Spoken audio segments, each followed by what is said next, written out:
Recently, I was scrolling through the Down syndrome forum on Reddit, and I came across a post that stuck with me.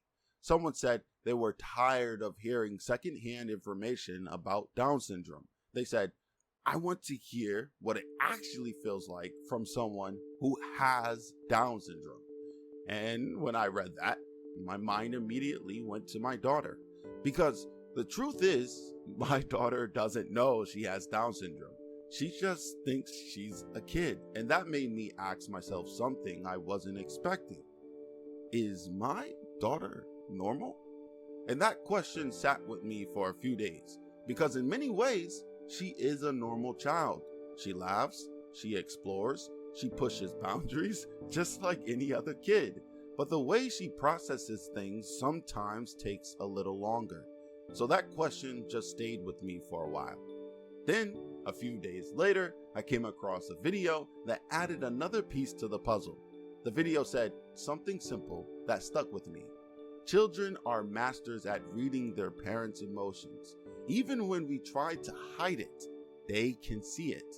The smallest change in our face, frustration, happiness, disappointment, kids notice it. They study it. And when I heard that, something clicked.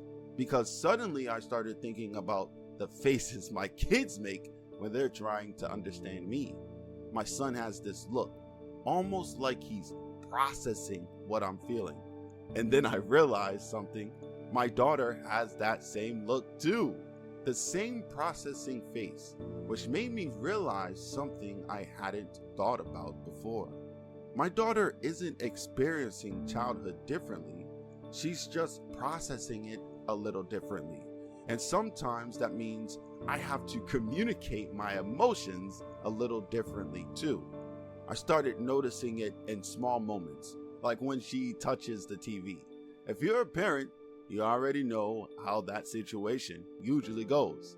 I tell her to stop, she touches it again, so I tell her again, and she touches it again, and naturally my voice starts getting bigger. Not yelling exactly, but if someone were standing outside the room, it might sound like it.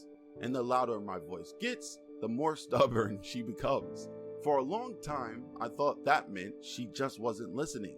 But recently, I started noticing something different.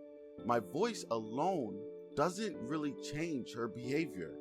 But when she can actually see that I'm upset, something shifts. If I look directly at her and say, Ro, I'm upset, touching the TV isn't safe, and I hold that expression for a moment, she studies my face, almost like she's searching it. And the longer I hold that expression, the more it clicks. That's when something started making sense to me. Maybe she isn't ignoring me. Maybe she just needs more time to read what I'm feeling. Because my son can read my emotions almost instantly. A small look on my face and he understands.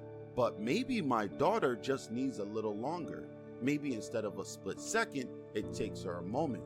And if that's true, then maybe I need to slow down too.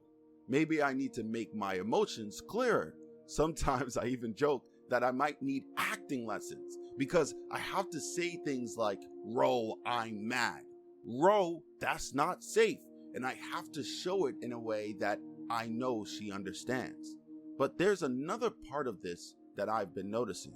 My son, he is watching all of it. He sees the way I respond to his sister, and sometimes I can tell he doesn't really like when my voice gets big. And that made me realize something. This isn't about how my daughter learns, it's about how I choose to parent both of them. Because kids adapt, but parents have to adapt too. For a long time, I thought raising my voice was the way to handle moments like that. But lately, I've been realizing something simpler might work better. Clear boundaries. If you touch the TV, you lose the TV. Not yelling, not frustration, just a clear consequence. Because when I really think about it, both of my kids are doing the same thing. They're looking at me, trying to understand what I'm feeling. My son picks it up quickly, my daughter studies it a little longer, but they're both searching for the same thing: connection. And lately I've been realizing something. Sometimes parenting isn't about figuring out how to change your child. Sometimes it's about learning how to communicate better with them. And honestly, my kids have been teaching me that more than anyone else.